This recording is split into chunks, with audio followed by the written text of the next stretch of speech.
கதைப்போமா நேயர்களுக்கு வணக்கம். நான் உங்கள் ஜாக்கி சேகர். ரொம்ப நாள் கழித்து உங்களை இங்கே சந்தித்ததில் மகிழ்ச்சி. தொடர்ந்து பேசுவோம். நேரமின்மை தான் உங்களுக்கு தெரியும், பிக் பாஸ் அதுன்னு ஏகப்பட்ட பிரச்சனைகள், அதனால் வர முடியல. பட் எனிவே ஒரு 10 நிமிஷமாவது டெய்லி பேசி ஏதாவது ஒன்று போடுவோம் அப்படின்ட்டு தான். ரைட், இது முக்கியமாக இது சில நேரத்துலாம் சில விஷயங்கள் பார்க்கும்போதே நம்மளுக்கு வந்து இதை கண்டிப்பாக பேசியே ஆகணும் அப்படின்ற மாதிரி ஒரு ஃபீல் இருக்கும். ஆக்சுவலி இந்த இடத்துல பேசுகிறதுன்றது வந்து தீர்வுகளையோ இல்லை இப்படி தான் இருக்கணும் அப்படி தான் இருக்கணுன்ற ஒரு விஷயம்லாம் இல்லை. இப்படி ஒரு சம்பவம் நடந்தது, நாம் வந்து என்னெல்லாம் செஞ்சுருக்கலாம் அப்படின்றது தான், இல்லை இப்படி செஞ்சுருக்கலாம்னு ஒரு ஐடியா, அப்புறம் உங்களுடைய ஐடியாக்கள், இதெல்லாம் தான் நம்ம வந்து இந்த ஒரு உரையாடலாம் நம்ம வந்து பேசலாம் அப்படின்றது. ஒரு உரையாடல்ன்றது ஒரு தாட் ப்ராசஸை நம்ம வந்து ஆரம்பித்து வைக்கிறோம் அப்படின்னு கூட சொல்லலாம். ரைட். ஸோ இந்த எபிசோடில் வந்து நம்ம என்ன பேச போகிறோம் அப்படின்னா, உதாரணத்துக்கு நாகரிக வளர்ச்சிக்கு முன்னாடி நீங்கள் எப்படி வேணாலும் இருக்கலாம். ரைட். நாகரிக வளர்ச்சி அடைந்த பிறகு ஒரு சில விஷயங்களால் சில பிரச்சனைகள் வருது அப்படின்னு சொல்லும்போது, இல்லை நான் வந்து அந்த காலத்தில் நான் அப்படி தான் இருந்தேன், நான் இப்படி தான் இருப்பேன் அப்படின்னு உங்களால் சொல்ல முடியுமா? அப்படி சொல்கிறவங்களா இருந்தால் இன்றைக்கி நீங்கள் வந்து நடந்தே தான் எல்லா இடத்துக்கும் பயணப்படணும். நீங்கள் வந்து சைக்கிளோ, மோட்டார் சைக்கிளோ, காரோ, ட்ரெயினோ, ஃப்ளைட்டோ எதுவுமே நீங்கள் யூஸ் பண்ண முடியாது. அப்போ நான் இந்த விஷயங்கள் அறிவியல் கண்டுபிடிப்பு மூலமாக வர எல்லா விஷயத்தையும் நான் அனுபவிப்பேன், எல்லாம் செய்வேன். ஆனால் இது என் சடங்கு, இது என் இது என்னுடைய மூதாதையர்கள் செஞ்ச விஷயம். ரைட். நீங்கள் வந்து மூதாதையர்கள் செஞ்ச விஷயத்தை நீங்கள் வந்து ஒரு வழிபாடுகளை நீங்கள் செய்யும்போது அது எந்த பிரச்சனையும் இல்லை. ஆனால் உங்கள் வழிபாடோ இல்லை உங்கள் சடங்குகளோ அல்லது உங்களுடைய ப்ராசஸ்னால் மற்றவர்களுக்கு பாதிப்பு வரும்போது அதை நீங்கள் தடுப்பீங்களா மாட்டிங்களா? இதுதான் என்னுடைய முதல் கேள்வி. ரைட். சரி, இப்போ விஷயத்துக்கு வருவோம். சரி, வந்தவங்க அத்தனை பேருமே வந்து இந்த தளத்தை இதுவரை சப்ஸ்கிரைப் பண்ணாதவங்க சப்ஸ்கிரைப் பண்ணுங்கள், லைக் கமெண்ட் ஷேர்லாம் பண்ணுங்கள். இந்த விவாதத்திற்கான உங்கள் பதில்களை கமெண்ட்டுகளில் தெரியப்படுத்துங்க. ரைட், அதுதான் ரொம்ப முக்கியமான விஷயம். ஸோ இப்போ நம்ம வந்து விரிவாக பார்க்க போகிறோம். Stay tune with us.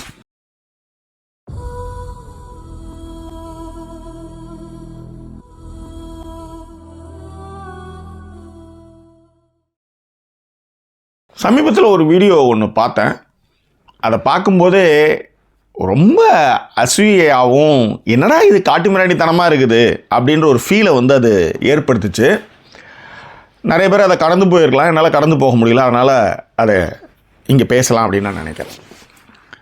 உலகத்தில் இந்தியா தவிர்த்துன்னு நினைக்கிறேன், அதுவும் வட மாநிலங்களில், நம்ம தென்னகத்தில் கிடையாது. ஏன்னா நம்ம ஓரளவுக்கு நாகரிகத்தில் முன்னணியில் தான் இருக்கோம். ஆனாலும் எங்கள் கூட சேர்ந்து நீங்களும் வந்து காட்டு மிராண்டி பசங்களாம் சுற்றுங்கடா அப்படின்றது தான் வடக்கன்ஸுடைய ஐடியாலஜி எல்லாமே.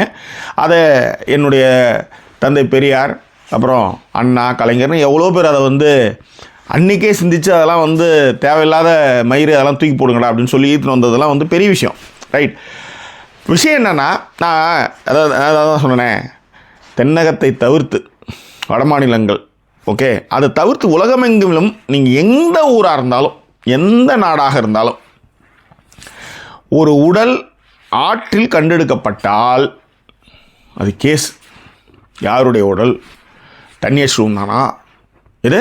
அந்த உடல் எப்படியா இருந்தாலும் கரை ஒதுங்கும். தண்ணி அடிச்சுட்டு தானா?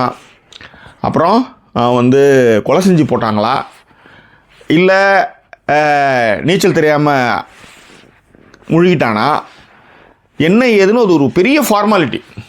ஆனால் நம்ம ஊர் நதிகளில் அதை பற்றி கவலையே இல்லாமல், கிஞ்சித்தும் கவலை இல்லாமல், அதை எவ்வளோவுக்கு எவ்வளோ மாசு பண்ண முடியுமோ அவ்வளோ மாசு பண்ணுறது மட்டும் கிடையாது, இதை சடங்கு மதத்திற்கு பின்னால் ஒளிந்து கொண்டு இந்த அசுத்தங்களை தொடர்ந்து கடவுளின் பெயரால், மதத்தின் பெயரால், சடங்குகளின் பெயரால் நிகழ்த்தப்பட்டு வருகிறது.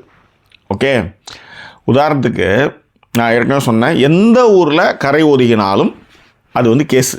இந்த ஊரில் இல்லை, எந்த ஊரில் கதை ஒதுங்கினாலும் உடல் வந்து ஆற்றுலேருந்து கடல்லேருந்து இல்லை எங்கே உடல் ஒதுங்கினாலும் அது யார் என்ன ஏது. சார், இப்போ செத்து போனவங்க என்ன சார் பண்ணணும்? உரிய முறைப்படி அந்த உடலுக்கான மரியாதையை கொடுத்து அடக்கம் பண்ணணும், புதைக்கலாம். ஆல் ஓவர் த வேர்ல்டு நாகரிக வளர்ச்சி அடைந்த பிறகு புதைச்சிடுவாங்க. ஓகே, இல்லை எரிச்சிடுவாங்க.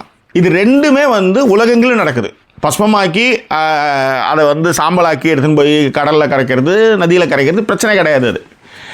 ஆனால் நீங்கள் நல்லா கவனிங்க, அதே மாதிரி இன்னொரு சடங்குன்னு பார்த்தீங்கன்னா புதைச்சிடுவாங்க. புதைச்சிட்டு வருடந்தோறும் வந்து இப்படியான ஒரு நபர் எங்களோடு உறவாடினார், நன்மைகள் செய்தார், அவருக்கு எங்களுடைய இறுதி அஞ்சலிகளை நாங்கள் செலுத்துகிறோம் அப்படின்றது தான் ஒரு மனிதன் வாழ்வை வந்து பூர்த்தி அடைகிற மாதிரி, இல்லை அவங்களுக்கான ரெஸ்பெக்டே வாட் எவர் இட் இஸ், நீங்கள் எதை வேணாலும் அதை நீங்கள் சொல்லிக்கலாம், அதை பற்றி கவலை இல்லை. ஓகே, ஆனால் நீங்கள் என்ன பண்ணுறீங்க, சடங்கின் பெயரால் அதை நீங்கள் என்ன பண்ணுறீங்கன்னா நதியில் வீசுறீங்க. மதத்தின் பெயரால், சடங்கின் பெயரால் உங்களுடைய யோசிச்சு பாருங்கள். ஒன்றும் இல்லை, அயோத்தி ராமர் கோயிலுடைய தலைமை பூசாரி சையேந்திரதாஸ் வயசு 87 ஆயிடுச்சு. அவர் இறந்துட்டார். இப்போ இறந்ததுமே நீங்கள் என்ன பண்ணணும், அயோத்தி இந்த மாதிரியான பிரைஸ்ட், இந்த மாதிரியான ஆட்கள், மத குருக்கள், சடங்குகள், இது மேலே உங்களுக்கு நம்பிக்கை இருக்குன்னா தனியாக ஒரு இடத்துல புதைச்சி, இப்படிப்பட்ட ஒரு ஆலிப்பாக இருந்த ராமர் கோயில் கட்டத்தில் அவருடைய பங்களிப்பு பெருசு, பக்தர்களை வந்து அவ்வளோ கனிவாக பார்த்துக்குவார், கொள்வார், ஸோ இவர் இங்கே தான் அடக்கம் பண்ணியிருக்கு அப்படின்னு அதுக்கு ஒரு மரியாதையை கொடுத்துருந்தீங்கன்னா பிரச்சனை இல்லை. ஆனால் அந்த 87 வயது முதியோருடைய உடலை நீங்கள் என்ன பண்ணுறீங்கன்னா சராயு நதியில் காவல்துறை பாதுகாப்போட தூக்கி போடுறீங்க.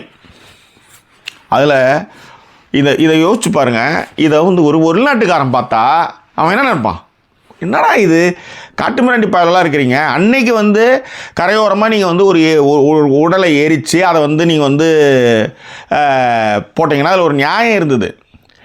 இன்றைக்கி 2G 5G லெவலுக்கு வந்திருக்கும் பொழுது, உலகமே வந்து ஏஐ அது இதுன்னு எங்கெங்கேயோ போயிட்டுருக்கும் பொழுது, இன்னமும் சடங்கின் பெயரால், மதத்தின் பெயரால் எரித்த உடலை என்னது மணிக்காட்டை ஏதோ ஒரு இதில் கங்கையில் எந்நேரமும் எரிஞ்சிக்கிட்டே இருந்து எல்லாத்தையும் எடுத்து போய் இப்போ தண்ணியில் போட்டுக்கிட்டே இருக்கிறீங்க. அப்புறம் அந்த கங்கையை சுத்தப்படுத்துறதுக்குன்ட்டு ஒரு 30,000 கோடி போட்டு வச்சுருக்கானுங்க. இது 30,000 கோடி வந்து கங்கையை சுத்தப்படுத்துக்கு 30,000 கோடிங்க. இதில் இன்னொரு காமெடி என்னென்னா 2026 திரும்ப 22,000 கோடி வந்து இதுக்கு செலக்ட் பண்ணுறாங்களாம். இதில் இந்த சராயு நதி, இப்போ இந்த ஜலசமாதி பண்ணார் இல்லையா, அந்த இதுவும் அடக்கமா. இப்போ நீங்கள் ஒரு விஷயம் ஒன்று தடுக்கணும்னு நீங்கள் நினைக்கிறீங்க, சுத்தப்படுத்தணும். ஏன் அதை நான் சொல்கிறேன் அப்படின்னா, இப்போ ஒன்றும் இல்லை, அந்த உடல் வந்து அதில் ஒருத்தவங்க போட்டிருந்தான், ஒரு காடு ஒருத்தவங்க போட்டிருந்தான், நடு ஆற்றில் ஜலசமாதி பெற்றது. அது நடு ஆற்றில்னா ஆழமான பகுதியில் ஜலசமாதின்னு அவன் போடுறான் காடு. அப்போ ஆழமான பகுதியில் ஜலசமாதினா என்ன சொல்ல வரான்னா, அந்த பாடி கீழே போயிடுமா. ஏன்டா நீங்கள் என்ன கல்லை கட்டி இல்லை இரும்பு கட்டி அதை போடுறீங்க, அந்த பாடியை அப்படியே தூக்கி போடுறீங்க, அது ஆற்றோட ஸ்பீடில் அடிச்சுட்டு போய் இங்கே கரை கண்டிப்பாக உதவும். அதை நாய் இல்லை அந்த எவ்வளவு கிராமங்களில் இன்னமும் அந்த நதியினுடைய தண்ணீரை குளித்து டெய்லி ஸ்நானம் பண்ணுறவங்க அதில் நிறைய பேர் இருக்காங்களே. அந்த நதியில் நான் வந்து மற்ற மதத்துக்காகவே சொல்ல, இந்து மதத்தில் இருக்கிறோம் அத்தனை பேருமே காலையில் சராய் நதியில் ஸ்நானம் செஞ்சால் ராமாயணத்தினுடைய பாக்கியம் கிடைக்கும், கங்கையில் ஸ்நானம் செஞ்சால் மோட்சம் கிடைக்குன்னு அவன் குளிக்கிறானுங்க.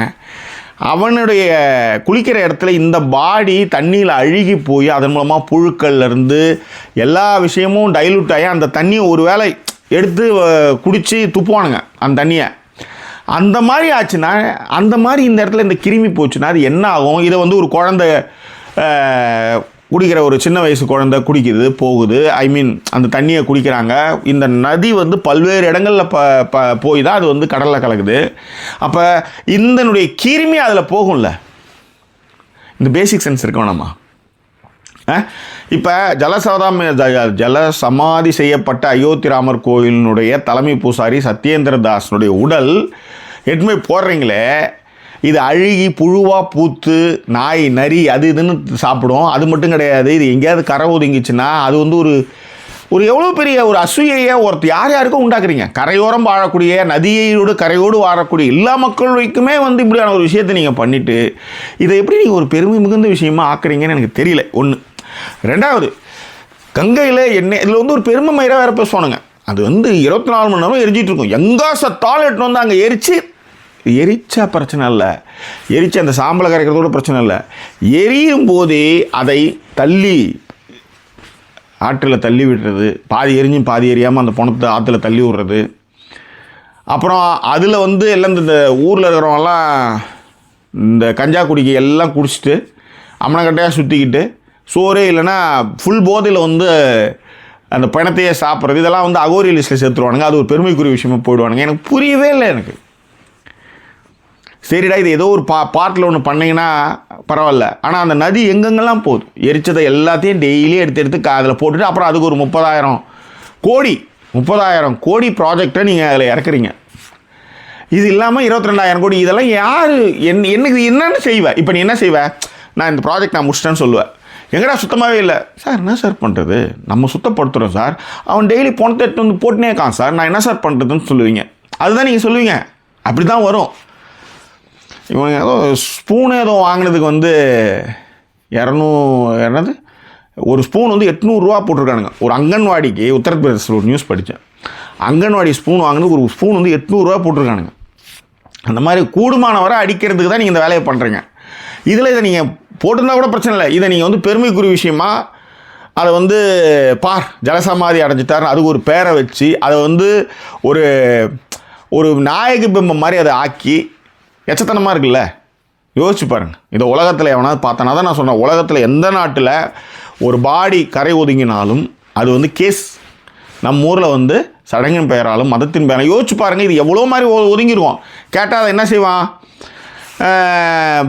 போலீஸே கேஸை மூடுறதுக்கு என்ன பண்ணால் எவனோ அடிச்சு போட்டால் கூட வந்து எவனோ கங்கையில் வந்து செத்துருப்பான் இள வயசில்.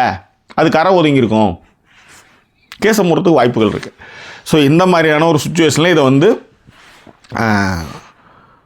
ஹீரோயிசம் மாதிரி அதை வந்து வேல்யூ பண்ணி வேறு அதை பண்ணி வச்சுருக்கானுங்க. இதுக்கு சங்கி கூட்டம் வேறு வந்து அதுக்கு வந்து ஆஹா ஓஹோன்னு ஆட்டின்னு விட்டுட்ருக்கோம். உண்மையிலே யாராவது ஒருத்தன் சராய நதியில் காலையில் எழுந்து குளிச்சுட்டு வாயில் துப்புழி வாயில் புழுகு வந்தால் அது இந்த பணத்துடைய புழுவாக கூட இருக்கலாம். அதாவது இதெல்லாம் பார்த்தா உலகத்தில் இருக்கிறோம், நம்மளை உலக நாடுகளில் இருக்கிறோம் நம்மளை எப்படி நினைப்பான்? அப்புறம் இதெல்லாம் செஞ்சுட்டு அதுக்கு வந்து நீங்கள் வந்து ஃபண்டு வேறு ஒதுக்குறீங்க. எங்கே போக போகுது? இது குறித்தான உங்கள் கருத்துக்களை நீங்கள் தாராளமாக பின்னூட்டங்களை தெரியப்படுத்துங்க. வேற என்ன, மீண்டும் வேறொரு செய்தியோடு உங்களை நான் சந்திக்கிறேன். அதுவரை நன்றி கூறியோடு பெறுவது உங்கள் ஜாக்கி சேகர். நன்றி, வணக்கம். கதைப்போமானேயர்களுக்கு வணக்கம். நான் உங்கள் ஜாக்கி சேகர். இந்த எபிசோடில் நம்ம வந்து நாகரிக வளர்ச்சிக்கு முன்னாடி வந்து நம்ம வந்து எப்படி ஒன்றாலும் இருந்திருக்கலாம். மனிதன் நடக்க ஆரம்பித்து ஒரு 40 லட்சம் ஆண்டுகள். கதைப்போமானேயர்களுக்கு மாட்டிங்களா?